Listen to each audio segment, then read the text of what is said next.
Okay, we are here on the Upper East Side of Manhattan, and behind us today is the Russian Consulate. Here you see the flag, the Russian flag, and today we are going to talk about, well, you guessed it, the Russians.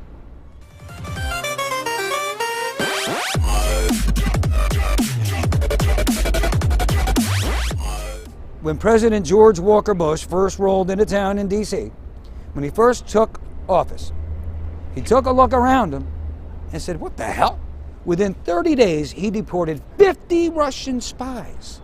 We're talking the Robert Hanssen spy case here. Robert Hanssen, number 0147, quote, exceptionally grave damage to United States intelligence and compromised the identities of U.S. agents. What does that tell us? It tells us that during the Clinton era, our nation's capital was crawling with them.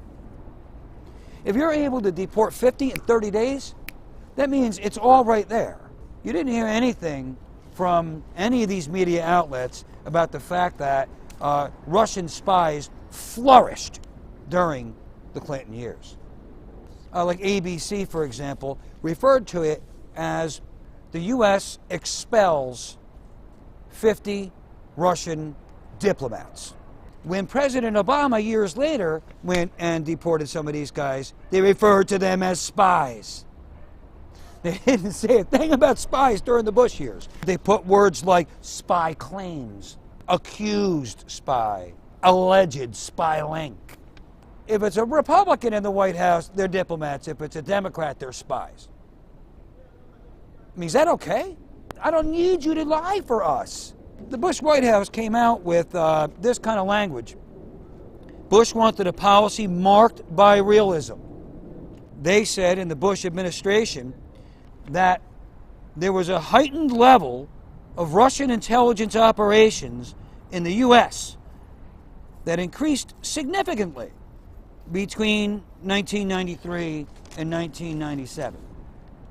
You didn't hear anybody in the New York Times or anywhere else really saying much about the fact that the Bush White House had to deport 50 Russian spies in the first 30 days of his administration. They referred to them as diplomats at ABC. Now they're going after Donald Trump? The minute you see them playing fast and loose about all this stuff when it comes to Russia with the Bush White House and then with the Obama White House, oh, they're spies! That's the minute you know you can't trust a thing they're saying on this situation with Flynn, Trump, any of it. By the way, hey, Mr. President, go ahead and restate something you've already mentioned. Say it over and over again. You're good at repeating yourself, Mr. Trump. What was it that Barack Obama, as president, was referring to when he said, I'll have more flexibility after the election? To one of Vladimir Putin's top guys, I'll have more flexibility after the election. And the media didn't say boo. The minute, what, one of Trump's guys sat with some Russians somewhere. Ah, the Russians! Come on. Come on. Get the rat, get it.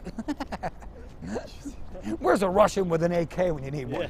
Number one, let's start with saying on this one that I don't care if it was from Russia, Timbuktu. Some guy hanging out with billy goats in the Himalaya mountain range. Whoever it was, somebody went ahead and pointed out, say it was Putin himself, they went ahead and pointed out that the Democratic nominee to be 45th American president was engaged in criminal activity. It is not about who exposed what. It's about what was exposed. Criminality. Now, if the American media wasn't going to do its job and point out that Hillary Clinton was engaged in criminal activity, somebody came along and said, well, that's a bunch of bunk. That's not interference in the U.S. Election process at all, or our democracy. It would be that if they were lying. If they were saying that Hillary Clinton committed crimes she did not have anything to do with, and it was just propaganda, lies, distortion. If it was something like that, that's somebody, Russians or whoever else, interfering in the United States of America's democratic process, our democracy. But when they're just simply pointing out criminal behavior on the part of a nominee to be president, it doesn't matter where it comes from. Let me repeat that. It doesn't matter where it comes from. What you look at is what it is. And now we want to know, of course, what you think. Leave a comment, and then others will leave comments. We want lots of people commenting. Whether it's debating or intellectualizing, doesn't matter.